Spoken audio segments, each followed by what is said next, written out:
Partying, drinking, and drugs. That's where I was a couple years ago.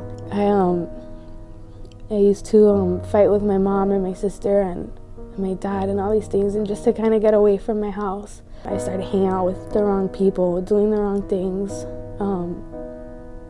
just to get attention from other places that I didn't need to get it from.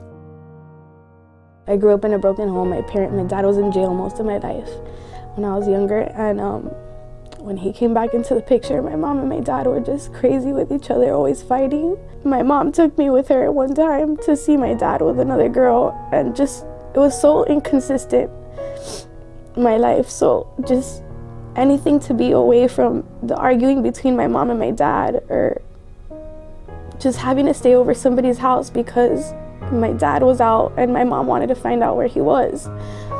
So in between all those things, I would just go out and be with my friends and do things that I shouldn't have done. A lot of the times I didn't even think I was doing anything wrong until I was almost dying. I passed out in front of somebody's car, and they couldn't find me for like 2 hours, and they kept calling me and calling me and calling me, and I couldn't move because I was so messed up. I was just passed out. I can hear everything that was going on around me, but I couldn't move. And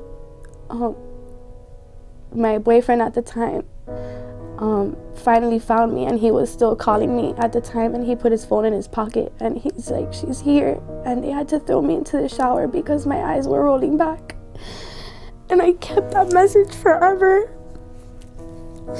on my answering machine because it was the day that I almost died, and I would look back at it and think of how selfish I was being and how dumb I was, that people wanted me to change. There was somebody there who wanted me to change, and I was pushing it to the side.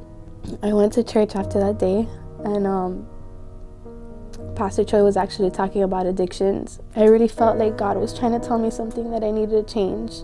My life now is different. I have, people I can come to if I have a problem. I have a God who's forgiving and has forgave me for all my past. I know there's other people who probably go through the same thing or are going through the same thing, and I just want them to know that there's another way.